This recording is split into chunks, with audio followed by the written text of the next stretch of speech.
No início dos anos 50, o Fusca já estava em produção há mais de 10 anos e a essa altura do campeonato a Volkswagen já buscava criar um modelo que pudesse repetir o sucesso do sedã que ficou conhecido como Tipo 1. Cada lugar do Brasil ele ganhou um nome, aqui ficou conhecido como Fusca.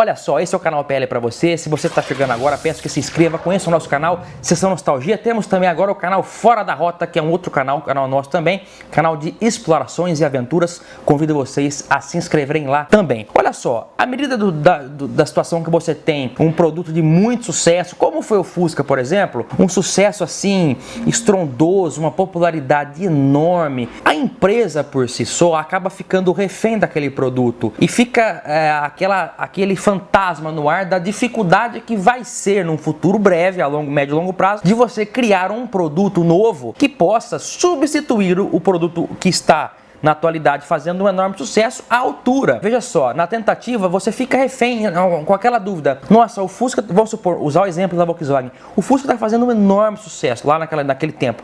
O que nós vamos criar? Imagina só os executivos da empresa naquele momento. O Fusca está indo muito bem, mas nós não vamos poder depender do Fusca pro resto da vida. O que nós vamos criar para suceder o Fusca? E mais ainda, suceder com êxito. Porque suceder por suceder, isso poderia causar até a falência da empresa. Suceder com maestria, com garbo e elegância. E já no início dos anos 50, o Fusca se encontrava em produção há mais de 10 anos. E a Volkswagen já naquele momento buscava criar alternativas e veículos que pudesse sucedê-lo. Com isso, um dos protótipos que foram feitos já no início dos anos 50 ficou conhecido como Projeto EA97. Era uma espécie de Fusca 3 volumes, um carro que mantinha basicamente as mesmas linhas do Fusca com um visual mais anabolizado. Não tinha os famosos estribos laterais. Com isso ganhava mais espaço interno. Os vidros tinham linhas mais retilíneas. Notem também a semelhança da luz de placa e da tampa traseira, o conjunto da tampa e da luz de placa, com os modelos dos anos 70. Notem que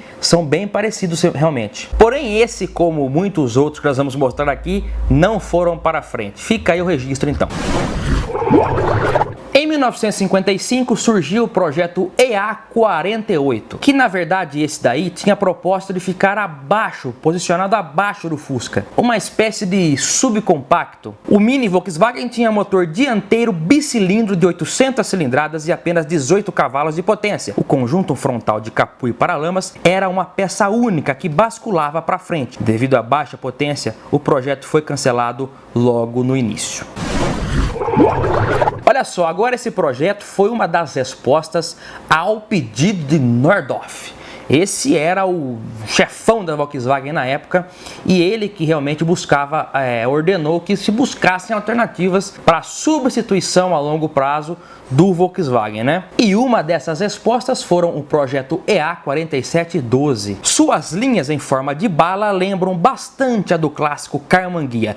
Isso se deve ao fato de esse projeto ter sido feito pelo Estúdio Ghia, o mesmo que criou o Karmann Ghia. Esse sim que entrou em produção e fez enorme sucesso tanto lá quanto aqui. Esse carro tinha suspensão MacPherson na frente e câmbio de 4 marchas sincronizado. Realmente esse modelo traz bastantes semelhanças com o Karmann Ghia, mas também não foi aprovado. De todos os projetos que eu vou citar aqui, eu acho que esse, sem dúvida, é um dos mais bizarros de todos. É o projeto EA700. Feito pela Porsche para a Volkswagen no mesmo tempo em que outros projetos eram criados, o modelo EA700 parecia um Zeppelin sob 4 rodas, com um motor de apenas 600 cilindradas, que depois foi trocado por um motor de 1.200 cilindradas. Motor de 600 cilindradas realmente muito fraco mesmo, né? Usava faróis da Kombi e tinha o conceito de grande volume. Eu acho que as fotos falam por si só, porque ele não foi aprovado. É uma visão futurista do que se tinha na época, naquele momento. No ano de 1957, a equipe de design em Wolfsburg, sede da Volkswagen, trabalhava incansavelmente num projeto que pudesse, de fato, finalmente ser a sucessão do Besouro. Dessa vez, eles se desprenderam totalmente das linhas do Fusca. Nós notamos agora há pouco que muitos dos projetos que foram criados eram baseados nas linhas arredondadas do Fusca. Nesse caso não, eles realmente se distanciaram mais e buscaram algo mais ao estilo sedanzinho mesmo, tradicional, com um formato mais quadrado. Essas linhas te lembram algo, né? Calma. Além do sedanzinho, eles fizeram também uma versão cabriolé conversível, claro, e uma perua. Parece familiar, né?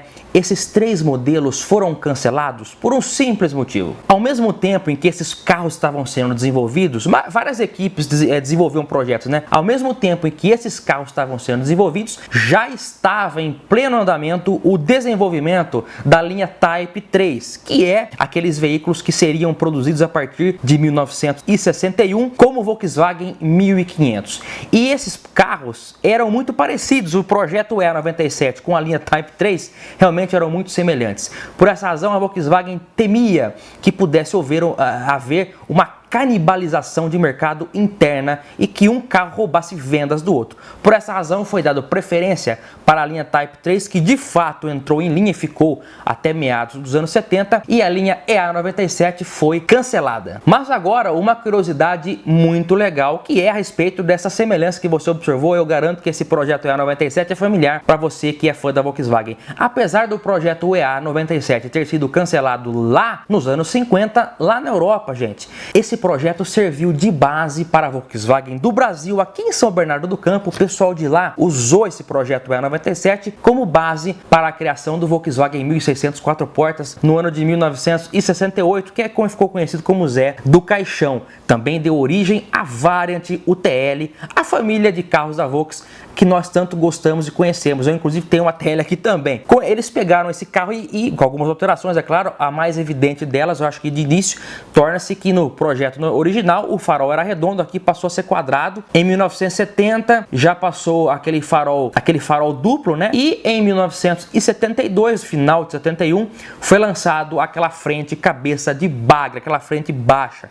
Mas o projeto EA97, assim, de modo mais bruto, ele viveu aqui no Brasil até o ano de 1977 na Variant, quando a Variant saiu de linha e deu lugar à Variant 2. Então, um projeto lá do final da década de 50 da Alemanha foi usado como base para carros da Volkswagen no Brasil, que fizeram relativo sucesso. Claro que nenhum deles foi uma explosão que pudesse substituir o Fusca de fato, mas eles tiveram uma relativa boa aceitação, principalmente a Variant. Então, o Zé do Caixão não fez muito sucesso, o TL razoavelmente. A Variant, eu acho que dessa família que teve mais êxito por aqui.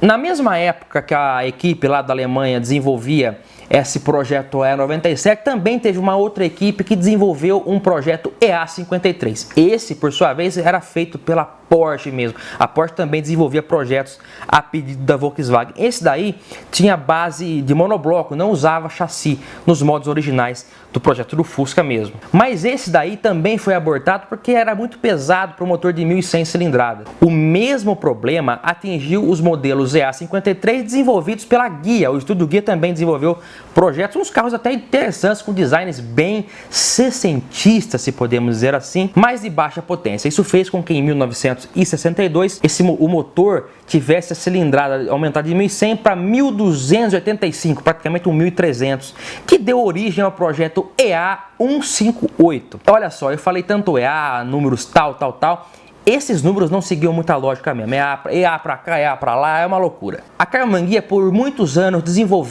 criou projetos usando a base do Fusca, inventando, pintando e bordando, criando carrocerias novas e fazendo projetos que eram apresentados para a Volkswagen, com a intenção de que pudesse realmente de fato chegar num carro, num produto final que pudesse ser vendido e assim gerando vendas para o estúdio Ghia, mas realmente nunca isso aconteceu de fato. Eles não conseguiram chegar no sucessor ideal. Tanto é que o vídeo de hoje é apenas com alguns projetos que foram feitos. Foram feitos muitos outros. Eu não vou conseguir falar todos aqui, senão o vídeo ficaria muito comprido. No final da década de 60, o neto de Ferdinand Porsche, Ferdinand Piëch, desenvolveu um projeto denominado EA266, que mais parecia um sapo. Nós vemos aí que o design não era o forte dele mesmo. Esse aí usava motor refrigerado a ar também. No mesmo ano surgia o projeto EA276, com carroceria hatch desenhada por Giorgetto Giugiaro, que mais tarde serviria de inspiração para o Golf. Esse carro trazia ainda motor refrigerado a ar, mas montado na frente. Olha que legal, essa solução de motor a ar montado na frente foi usada pela Volkswagen aqui do Brasil no Gol, lá em 1980. Notem também o conjunto frontal como é parecido com o usado aqui no Voyage nos anos 80. Olha, nos Estados Unidos, nos anos 60, no final da década, o governo endurecia regras de segurança e normas de segurança para fabricantes de automóveis. E como a Volkswagen naquela altura não tinha ainda um projeto que pudesse suceder o Fusca e vender bem tanto quanto ele, surgiu um projeto bizarro, uma espécie de Fusca 4 portas, com para-choques maiores, para-brisa curvo. Inclusive os Super Beetles 1303, eles usaram esse para-brisa curvo também, que foi criado nesse projeto de Fusca 4 portas. Então, eu já falei sobre o Fusca 1303, 1302, 1300S, que saiu lá. Esses Super Fuscas, que foram as evoluções máximas do Fusca, falando no cenário global, evoluções máximas que ocorreram na plena metade da década de 70. O Fusca atingiu seu ápice de evolução nessa época, né? Ganhando de fato um painel para-brisa curva, e tem outras modificações que infelizmente nunca chegaram aqui no Brasil. Eu até poderia comentar o porquê disso, mas o vídeo ia ficar muito longo. Bom, o fato é que na linha cronológica nós já entramos nos anos 70 e o único carro que de fato conseguiu substituir o Fusca, eu já vou falar um pouco mais sobre isso, mas foi o Volkswagen Golf, lançado em 1974. A Volkswagen havia comprado a Audi 10 anos antes, em 64, e isso foi fundamental para a criação do Volkswagen Golf, até porque o motor que eles usaram no Golf era um motor de origem Audi. O nosso motor AP, que foi usado aqui também no Brasil, é um motor de origem Audi. E esses motores vindos da Audi levaram literalmente a Volkswagen até o final dos anos 90. A Volkswagen usou esses motores aí de origem Audi em diversos veículos. Claro que a Volkswagen pegou o projeto da Audi e houve modificações, aperfeiçoamentos, mas basicamente o projeto realmente era da Audi. E foi na própria Audi que a Volkswagen buscou inspiração direta também para a criação do Passat, que também foi um carro divisor de águas da Volkswagen, literalmente a nível mundial, que era um carro inspirado num carro da Audi, o Audi 80. E é um carro também que teve sucesso. A Volkswagen teve uma linha Type 3 ali que não teve muito aceitação no mercado no final dos anos 60, e a partir do Golf e Passat a Volkswagen ele também decolou e começou a caminhar com um novo gás ali que não havia até então. E esses comentários que eu fiz até agora são de níveis mundiais. Aqui no Brasil o Fusca vendia muito ainda no começo dos anos 70, mas a Volkswagen também buscava sucedê-lo. No começo dos anos 70 começou a se desenvolver uma mini variety que foi a Brasília. A Brasília foi lançada por aqui em 73 e conseguiu com êxito também fazer ela não conseguiu substituir o Fusca, porque ela continuou vendendo bem, o Fusca continuava vendendo muito, mas a Brasília foi o segundo carro mais vendido do Brasil por mais de 8 anos, então o Fusca era líder de vendas, o Fusca foi líder de vendas no Brasil até o começo dos anos 80, e a Brasília seguir ali na vice-liderança, então em vez da Brasília substituir o Fusca, formou-se uma dupla dinâmica ali no mercado, que era realmente imbatível nos anos 70, né? E nos anos 80, a própria Brasília acabou saindo de linha em 82 e o Fusca continuou até 86. Então foi um carro que nasceu para substituir o Fusca e acabou saindo de linha antes do Fusca. A Brasília saiu de linha para dar espaço ao Gol, que foi lançado em 1980 e foi um carro também criado na intenção de substituir de fato de uma vez o Fusca. O Gol começou a ser desenvolvido em 76 e foi lançado inicialmente com motor refrigerado a ar. Ele patinou no começo porque o motor era muito fraco, o motor 1300. Em 81 já surgiu o motor 1600. Melhorou, mas não foi suficiente. O Gol começou a decolar realmente nas vendas a partir de 85, quando surgiu o Gol S e LS com motor MD. Apesar de que a versão BX com motor a ar ficou em linha até 86, quando de fato saiu fora. O Gol passou a ser o carro mais vendido do Brasil em 1987. Ficou nessa posição de líder até o ano de 2014. Olha só quanto tempo! Mais de 25 anos de liderança de mercado. E o Gol hoje ele já acumula um número maior de vendas do que o Fusca vendeu por aqui. Então podemos dizer de fato que o Gol realmente sucedeu o Fusca de fato com sucesso. E a nível mundial, lá na Europa, principalmente o Golf também conseguiu esse feito. Mas ao longo dessa história, tivemos muitos carros que tentaram suceder, não conseguiram, nem saíram do papel, muitos deles, né? A realidade é que nenhum carro substituiu o Fusca usando os mesmos moldes, as mesmas formas. A Volkswagen acho que chegou na conclusão que era impossível substituir o Fusca com um projeto usando a mesma base. Motor, refrigerador, ar, traseiro. Então o que aconteceu foi o seguinte, existiram carros que ocuparam o lugar do Fusca, passaram a atender a demanda, como o caso do Golf, o Gol, mas substituir o projeto do Fusca, meus amigos, é impossível. É uma coisa que realmente não vai ser possível de ser feita. Essa foi um pouco da história do Volkswagen Fusca. A história do Fusca é vasta, né? Daria mais vídeos até. Então nós falamos aqui hoje de carros que tentaram, de projetos que foram feitos na tentativa de suceder o Fusca, projetos que foram feitos nos anos 60 e 50 e 60. Muitos deles foram cancelados, né? Foram elaborados, fizeram um carro em tamanho real, mas foram cancelados. Nos anos 70 tivemos Brasília aqui no Brasil, que tentou, não conseguiu, mas vendeu bem também. O Gol, que chegou nos anos 80, no começo também patinou um pouco, mas acabou conseguindo. Enfim, eu acho que deu para entender o propósito do vídeo de hoje. Se você gostou desse vídeo, se inscreva no nosso canal e dê um joinha, por favor. Dá trabalho esse nosso trabalho de pesquisa, mas é um trabalho que é trabalhoso, mas eu gosto muito de fazer. Então, um grande abraço a todos. E olha, também queria falar que o canal Fora da Rota, um canal de explorações e expedições rurais do interior que nós estamos lançando aqui. Também confira lá que tá legal, tá? Um grande abraço a todos e até o próximo vídeo. Tchau, pessoal!